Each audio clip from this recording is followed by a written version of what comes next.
Morning everyone, my name is Austin and this is the Cypress and Sparrow Homestead, and in today's video I wanted to share with you what our homestead looks like.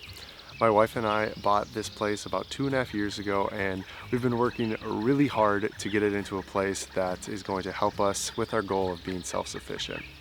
So in this video I'm going to show you some of the things we've done, what the property itself looks like,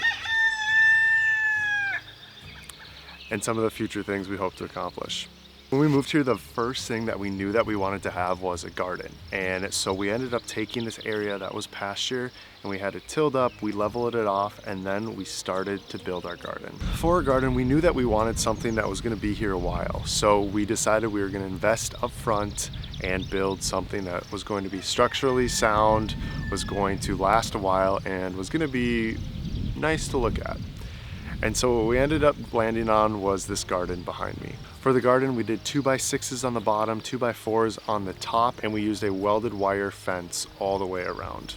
Additionally, we built a small but very useful garden shed that holds all of our tools, all of our starting cups, our pots, our soils, things like that, things that get used in the garden. And this has been such a fun project for us because it's ever expanding every year. And this year we even expanded the garden. So behind me we have two large, very large raised beds that has some of our tomatoes and our peppers, and then we have also some cold frames, and those are going to come in handy at the beginning of next year and at the end of this year, because here in Wisconsin we have a very short growing season. And so if we're able to get like a month at the front and a month at the back end, that's going to be so nice for us, and that's going to extend our season by 2 months in theory. So our garden was our #1 priority when we first moved on here, but like I said, it's an ongoing project. It's going to forever probably keep expanding as we learn to grow more, as we want to grow more, and it's a project that we love working in. This year for our garden, we really wanted to simplify things, so we did just that. We decided to scale way down on the number of different varieties of things that we were growing and grow more of the things that we eat the most and that we know grow well in this area. So we are doing a lot of potatoes, a lot of broccoli here, tomatoes, peppers, onions, things that are going to be kind of your staple in a lot of meals. And we kind of cut out some of the more colorful, random produce, vegetables that we didn't know if we were actually gonna like, and we didn't know how well they would grow. This year, our motto was simple is better. We're in zone 4, and so we really don't get things planted until the end of May, but behind me there's already a zucchini blossom starting, which for us here, that's exciting this time of year.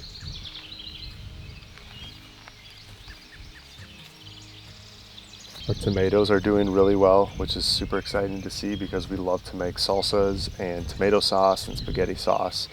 And tomatoes are just excellent with so many things.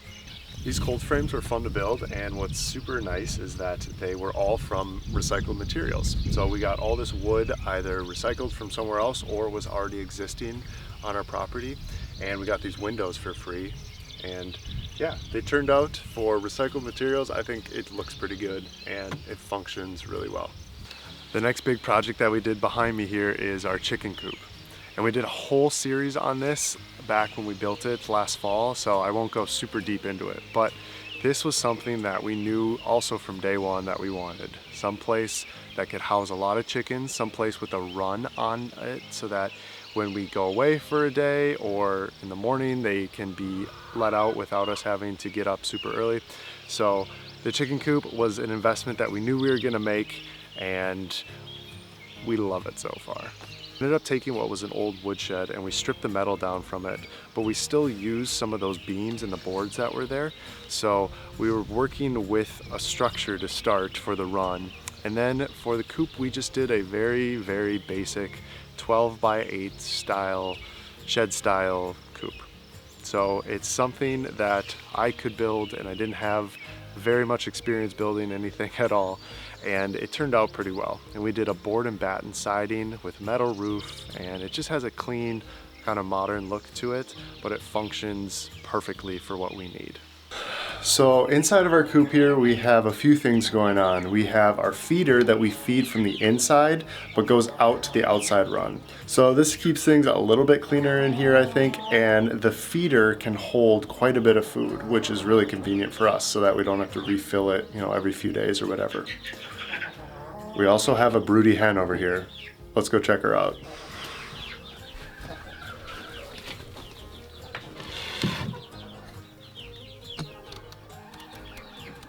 Hey Gemma,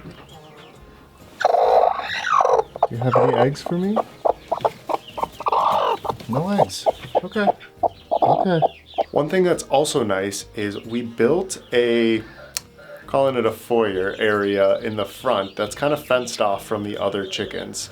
And so right now it's being used for our brooding station because we have 14 hens that'll actually be ready to go here very quickly and just be incorporated with the rest of the flock. But having that space is nice for one, the brooding, but also for storage. We're able to store a ton of food. What's up? We're able to store a ton of food, bedding, and just other miscellaneous things in here. And all of the chicken stuff can stay in the chicken coop and it doesn't get spread across the rest of the property, which is really nice. So behind me is our orchard, and it's kind of hard to see because all of the trees in here are essentially baby trees. We put them in the ground last year, and for our orchard we decided we wanted some pears, plums, peaches, and that was it. Pears, plums, peaches. I would be lying if I said that they all made it through the winter. Unfortunately, we lost all of our peach trees, so that's a bummer. That's on us.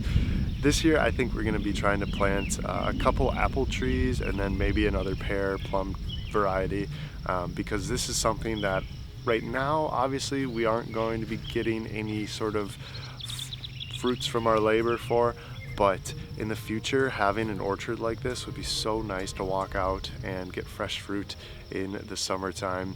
And this is definitely something that in our goal of self-sufficiency, this is definitely an important piece in that goal. And over this shoulder here we have our wildflower patch. Also last year we decided we wanted to reduce some of the mowing space, and so we thought wildflowers would be a great addition to have on our homestead. It kind of serves a few different purposes. One is just the fact it's nice having flowers. It's, it's pretty, it brings some diversity of color and everything to the property. But two, it serves a very functional purpose in the sense that we don't have to mow as much, which is nice. It kind of covered up some imperfections in our yard that we had from moles and gophers that had dug. But third, and we've already noticed it this early on in the year, is the amount of pollinators that we have on our property has skyrocketed. The butterflies, the bees, the other random little insects that go around and pollinate these plants, they're up tenfold from the previous 2 years. And I think that's only going to be beneficial for our garden because obviously vegetable plants, they need pollinators, most of them.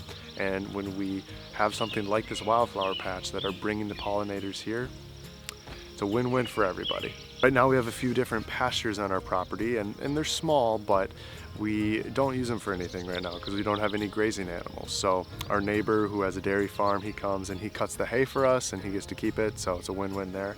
But in the future, if we ever did want to get some sort of grazing animal like a sheep or goat or maybe even a cow, we have the space for it, which is nice. And we can't run a full large-scale farming operation on our property. We're only sitting on 10 acres, but we have space for our individual needs and maybe the needs of some friends and family.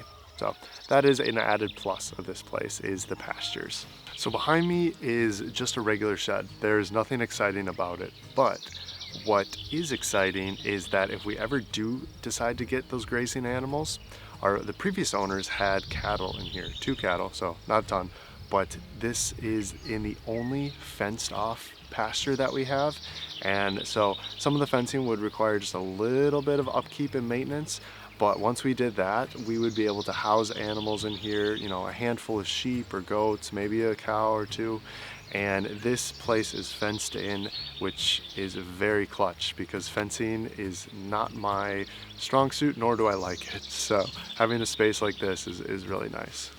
Behind me here is our woodshed, and this is something that we built last year, and we wanted to build it close to the woods because that's where all the wood comes from, and so we didn't want to have to drag it across the property. So it sits right at the edge of the woods, and it holds all of the firewood that we need in a given winter for our wood stove. I love the wood stove. I love it so much. If you don't have a wood stove, you're missing out, I promise you. But this firewood shed was built in a weekend, and it does everything we need as far as storage for wood for our winter. And we have a long winter here, so we need a lot of wood, unfortunately. All right, this is the last stop, and this is our woods. We are on about 10 acres, and about 7 of it is woods. So I'll take you up here. It's a massive hill to walk up, and I'll just show you kind of what it looks like at the top of the hill.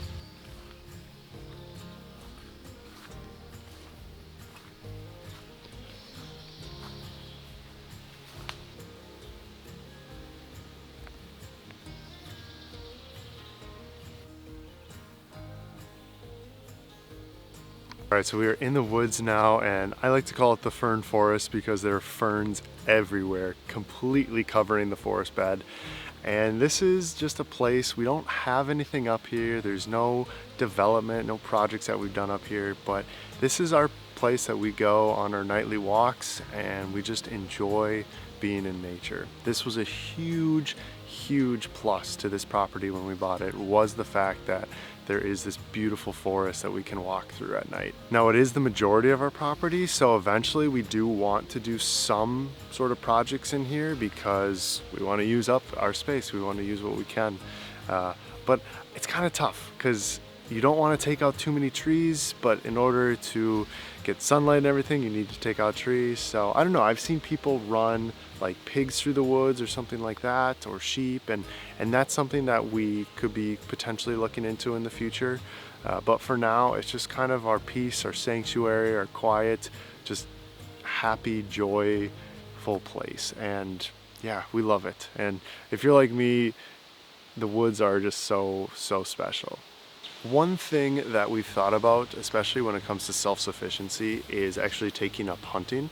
We're not hunters, but we do have the space for it, and there are so many deer that run through this woods during deer season, and so that's one thing that we've been kind of going back and forth on, is that's something that we want to take up in the name of self-sufficiency and being able to have our own source of meat, which we currently don't. But I don't know. Something that we're thinking about. For those of you who are new here or don't know Sarah and I's story, we moved here shortly after things got a little kind of wild in 2020. I don't need to go into that, but we picked up our life in the cities and moved out to a place in Wisconsin that we really had no ties to, and we're only about an hour and a half away from our family, but it was a risk, I think, at the time. And it was in pursuit of a life that was a little bit slower paced, a little bit more intentional. And so far, in our 2.5 years here, we have found that.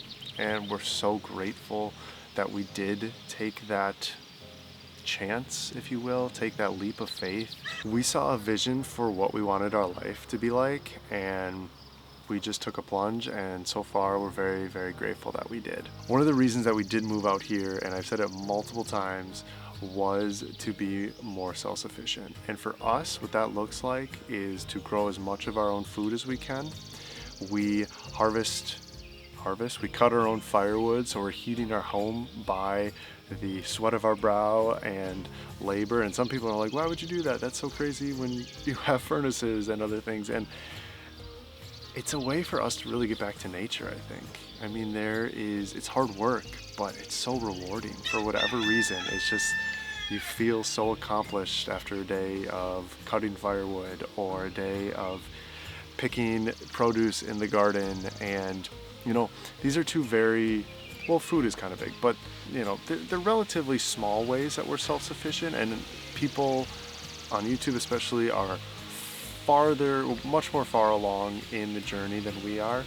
But one of the other things that we value too is kind of local sufficiency, we're gonna call it, is since we moved out here, we have gotten to know our neighbors. We've gotten to know farmers. We know where the food comes from. We shop as much as we can. We shop local and we support the community around us. And that's something that we'd never found in the cities. Like, we were just going to the grocery store and buying, you know, the name brand giant stuff that comes from probably not even this country, which is kind of crazy to think about. We had a total mindset shift when we moved out here of, okay, we want to be so intentional with where our food comes from, and the best way we know how is to grow it ourselves and to buy it from the farmers down the road that we know. And I think there's a misconception that you have to be on, you know, a huge property to, you know, homestead or to be self-sufficient or to grow your own food, and that just couldn't be further from the truth. And that was something that we thought before we moved out here that we had to have, was a giant property. But no, looking back, we definitely could have been shopping local. We could have been growing things in our small little apartment backyard. And so that's something that you can do today, is find out where your food's coming from. Find out if you can grow your own food. And it doesn't take much, and it doesn't take a lot of effort, which I think a lot of times is confusing part about growing your own food. But even if it's just a tomato plant on your porch, or you have a garden bag with some potatoes in there, if you do something, I think you will find that it is worthwhile, the upfront investment, probably very small, and the time that you put in. So that's my rambling for the day. This is just, we wanted to make this video because we wanted to kind of just show, you know, what the projects that we've been working on, what we've accomplished, a few things looking forward into the future, and really just to make this video, I think honestly for us to reflect, take time to think about, you know, some of the reasonings for why we're here, and also just to say thank you. If you're someone that has been watching these videos for, we're going on almost 2 years now, it's been super cool to see the community that's been built and to meet some awesome people through a camera and through YouTube. And we're just really grateful for each and every one of you for watching and for supporting this channel, supporting us, being a friend to us, and thank you. So with that, my name is Austin, my wife is Sarah, and our little baby boy Gus. This is the Cypress and Sparrow channel. We make videos about our journey towards self-sufficiency, mainly through food. We'll hope you will follow along for more, but we'll see you in the next video. Peace.